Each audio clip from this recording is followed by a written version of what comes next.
Hi everyone, welcome back to kingdom of learning. So आप सबने thumbnail में देख ही लिया होगा कि आज की इस वीडियो में हम क्या क्या चीज़ें डिस्कस करने वाले हैं। एक्चुअली इस वीडियो में हम 3 बहुत इंपॉर्टेंट पॉइंट्स को डिस्कस करने वाले हैं जो कि I think every student is worried about it. Actually the thing is कि जब से सबको ये पता चला है कि आपके परसेंटाइल नहीं, रादर आपके जो नॉर्मलाइज्ड स्कोर्स हैं उनके बेसिस पर मेरिट लिस्ट बनेगी, तब से आपकी टेंशन जो है इंक्रीज हो गई है। तो ये जो नॉर्मलाइज्ड स्कोर्स हैं actually they are not so normal. तो according to me and according to the comments which I am receiving from various students, तो आज इस वीडियो में हम एक तो इस चीज़ के ऊपर बात करने वाले हैं कि आपके जो नॉर्मलाइज्ड स्कोर्स हैं उनका आपकी मेरिट लिस्ट पर और आपके कॉलेज में या डीयू में या किसी भी यूनिवर्सिटी में एडमिशन पर क्या इफेक्ट पड़ेगा, उस चीज़ का क्या अच्छा इफेक्ट पड़ेगा या बुरा इफेक्ट पड़ेगा या कुछ भी इफेक्ट नहीं पड़ेगा। इस चीज़ के ऊपर हम थोड़ा सा डिस्कस करेंगे। दूसरी बात हम यहाँ पर डिस्कस करेंगे कि साइंस स्टूडेंट्स को किस तरह से एक बहुत बड़ा लॉस फेस करना पड़ रहा है ये नॉर्मलाइज्ड स्कोर्स की वजह से। और तीसरी बात, अगर आप अपने रिजल्ट से मीन्स अगर CUET के रिजल्ट से आप सेटिस्फाइड नहीं हैं तो क्या आप उस रिजल्ट को चैलेंज कर सकते हैं, आप कहीं पर अप्लाई कर सकते हैं कि हमारा रिजल्ट हम दोबारा से चेक करना चाहते हैं या हम उसे चेंज कराना चाहते हैं। और सबसे इम्पॉर्टेंट चीज़ जो आपके माइंड में अभी तक आ रही होगी, मीन्स अभी तक आप सुन रहे हैं कि क्लास 12 के मार्क्स अब बिल्कुल भी मैटर नहीं करेंगे, बट अगर मैं कहूँ कि एंड में जाकर हो सकता है क्लास 12 के मार्क्स भी मैटर करें, तो इस बारे में भी मैं आपको बताने वाली हूँ। So let us begin the video now without any further delay. So as I have told you कि नॉर्मलाइज्ड स्कोर्स के बाद स्टूडेंट्स की टेंशन जो है वो बहुत ज़्यादा इंक्रीज हो गई है। उसका रीज़न ये है कि पहले आपका परसेंटाइल अच्छा था, बट जब आपके स्कोर्स को आपने नॉर्मलाइज किया, मीन्स उनको ऐड करके उनकी एवरेज निकाली, तो आपके जो स्कोर्स हैं वो कम हो गए। ऑब्वियसली आप सब उस चीज़ से टेंशन में हैं कि ये कैसे हो गया, हमारा तो स्कोर्स कम हो गए, तो अब हमारा एडमिशन कैसे होगा, ये और वो, so many things are coming to your mind. But यहाँ पर आपको इसमें ज़्यादा टेंशन लेने की ज़रूरत नहीं है, क्योंकि ये चीज़ आपके साथ नहीं हुई, सिर्फ ये सबके साथ हुई है, मीन्स सभी स्टूडेंट्स के साथ, क्योंकि यूनिवर्सिटी का एडमिशन प्रोसेस ही ऐसा है कि उसमें आपके परसेंटाइल को वो देख ही नहीं रहे। तो आपका नॉर्मलाइज कोर्स तो सभी बच्चों का ही नॉर्मलाइज कोर्स ही चेक किया जाएगा, तो उसमें आपको घबराने की ज़रूरत नहीं है, क्योंकि अगर कम हुआ है तो वो सभी का हुआ है, नॉट ओनली फॉर यू। तो इसमें आप लोग स्ट्रेस्ड हो रहे हैं। ऑब्वियसली अगर आपके मार्क्स ज़्यादा है, परसेंटाइल ज़्यादा है, बाद में आपको पता चलता है कि कोई चीज़ कम हो गई है, तो obviously you will be stressed. But यहाँ पर आप इस चीज़ के ऊपर ज़्यादा ध्यान ना दें। बट साइंस स्टूडेंट्स के लिए यहाँ पर थोड़ी सी प्रॉब्लम की बात है। साइंस स्टूडेंट्स के लिए प्रॉब्लम की बात क्या है?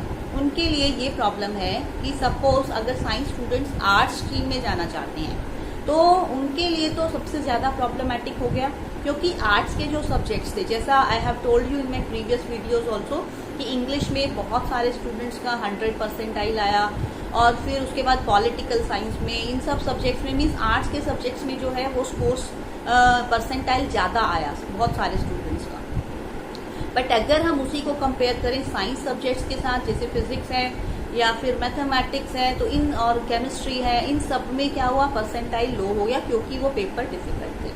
तो अब साइंस स्टूडेंट्स जो आर्ट्स में जाना चाहते हैं उनको कॉम्पीट किसके साथ करना होगा, क्योंकि यूनिवर्सिटी उनके उन सब्जेक्ट्स को तो मैटर ही नहीं कर रहे, क्योंकि उनको यूनिवर्सिटी ने यही बोला था सभी स्टूडेंट्स को कि आपको मीन्स अपने सब्जेक्ट्स वही चूज़ करने हैं जो आप क्लास 12 में पढ़ रहे हैं। तो ऑब्वियसली उन्होंने अपने साइंस सब्जेक्ट्स को चूज़ किया और उसकी वजह से उनके मार्क्स कम हो गए। तो बट अब उनको कॉम्पीट करना है आर्ट्स स्टूडेंट्स के साथ, जिनके पास पहले आर्ट्स था और उनके परसेंटाइल्स और उनके नॉर्मलाइज स्कोर्स जो है वो ज़्यादा है। तो इस वजह से साइंस स्टूडेंट्स जो है वो बहुत ज़्यादा स्ट्रेस्ड हैं कि अब उनका क्या होगा, मीन्स उनको क्या एडमिशन मिल पाएगा या नहीं मिल पाएगा। और इस चीज़ का answer to be honest even I don't have, कि यूनिवर्सिटी इस बारे में क्या करने वाली है, क्या कोई चेंजेस होंगे या नहीं होंगे, ये किसी को नहीं पता अभी तक, क्योंकि अभी तक इस बारे में कोई क्लैरिफिकेशन नहीं है कि क्या वो अपनी पॉलिसी को थोड़ा सा चेंज करके इंडिविजुअल सब्जेक्ट्स को भी चेक करने वाले हैं, या फिर सब्जेक्ट्स को चेक नहीं भी करेंगे तो फिर भी साइंस स्टूडेंट्स तो थोड़ा सा लॉस में जा ही रहे हैं। तो ये तो हो गई दूसरी बात। अब तीसरी बात आ जाती है कि क्या आप अपने रिजल्ट को चैलेंज कर सकते हैं। तो रिजल्ट चैलेंज करने की बात जहाँ तक आती है वो उन स्टूडेंट्स के लिए जो अपने रिजल्ट से सेटिस्फाइड नहीं होंगे। तो अगर हम ऑफिशियली देखें तो एनटीए ने ऐसा कुछ भी नहीं बोला कि आप अपने रिजल्ट को चैलेंज कर सकते हैं। मीन्स अगर आप रिजल्ट से उन्होंने पहले आंसर की दे दी, आपने अपने आंसर्स चेक कर लिए, सब कुछ कर लिया, उसके बाद उन्होंने फाइनल रिजल्ट दे दिया, तो अब आप अपने रिजल्ट को चैलेंज करने के लिए लाइक ऑफिशियली ऐसा कुछ भी नहीं है। But still one option is there कि अगर आप चाहें तो आप लाइक एक मैं वेबसाइट नंबर, एक ग्रीवियंस वाली वेबसाइट है, लाइक यूनिवर्सिटी अपनी जिस यूनिवर्सिटी में आपने अप्लाई किया है वहाँ पर जाकर आप लाइक चैलेंज कर सकते हैं। वहाँ पर जाकर आप एक ग्रीवियंस मेल डाल सकते हैं कि हमें अपने रिजल्ट से लाइक हम सेटिस्फाइड नहीं है अपने रिजल्ट से and we want it to be re evaluated, कि इसको हम री इवैल्यूएट करवाना चाहते हैं। वो सिर्फ एक ग्रीवियंस है, उसमें कोई श्योरिटी नहीं है कि आपका रिजल्ट दोबारा से मीन्स आपके जो परसेंटाइल वगैरह उसको दोबारा से चेक किया जाएगा या नहीं किया जाएगा। ऐसा एनटीए ने अपनी तरफ से कोई कोई भी क्लैरिफिकेशन नहीं दी है। तो अब सबसे बड़ी बात जिसके लिए आप वेट कर रहे होंगे आई थिंक कि क्या आप क्लास 12 के मार्क्स को अभी भी इम्पोर्टेंट कंसीडर कर सकते हैं या नहीं। तो उसका आंसर है कि वैसे तो अभी जो CUET स्कोर्स हैं आपके, उन्हीं के बेसिस पर मेरिट लिस्ट बनेगी, फिर आपकी काउंसलिंग स्टार्ट होगी एंड 10 अक्टूबर से आपकी काउंसलिंग वगैरह जब से जो है वो सब स्टार्ट हो जाएगी। और उसके बाद क्या होगा कि अगर आपका टाई हो जाता है, सपोज एक ही सीट के लिए 2 स्टूडेंट्स में टाई हो जाता है या फिर 2 या ज़्यादा स्टूडेंट्स में टाई हो जाता है। अब आप सोच रहे होंगे एक ही सीट का क्या मतलब है। सपोज एक पर्टिकुलर कॉलेज में एक पर्टिकुलर कोर्स में लाइक उन्होंने अपना एक रखा कि हमारा ये स्कोर होगा बच्चों का, तो इस सीट के लिए हम इतने इस स्कोर वाले बच्चों को ले देंगे। तो सपोज CUET स्कोर वाले वैसे 2 या 3 या ज़्यादा बच्चे हैं, सेम स्कोर है उनका सबका, तो उसके लिए अब यूनिवर्सिटी क्या करेगी। यही चीज़ पहले भी होती थी, अभी भी होगी। लाइक पहले अगर हम स्पोर्ट्स कोटा या ECA कोटा या CW कोटा वाले स्टूडेंट्स की बात करते थे तो उनके लिए भी यही होता था कि अगर 2 स्टूडेंट्स एक सीट के लिए टाई हो रहे हैं तो फिर 12th के मार्क्स को कंसीडर किया जाता था, और अभी भी वही होगा। अभी भी अगर टाई हो जाता है स्टूडेंट्स के बीच में लाइक किसी भी सीट को लेकर, तो ऑब्वियसली आपका लास्ट रिजॉर्ट क्या होगा, यूनिवर्सिटी के पास।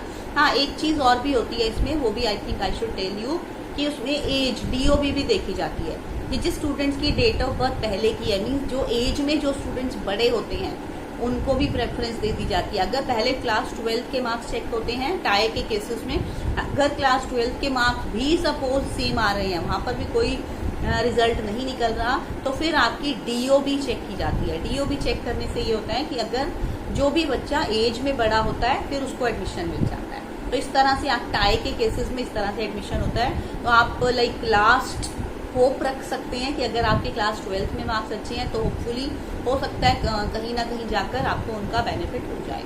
So I think I have tried to clarify all the doubts which must be coming in your mind, and you all are just writing them in the comment box as well.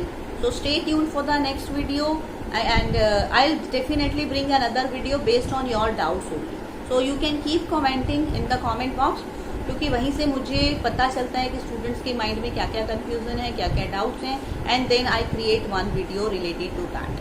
So thank you so much, and please subscribe to the channel, share this video and like this video as well. Thank you so much.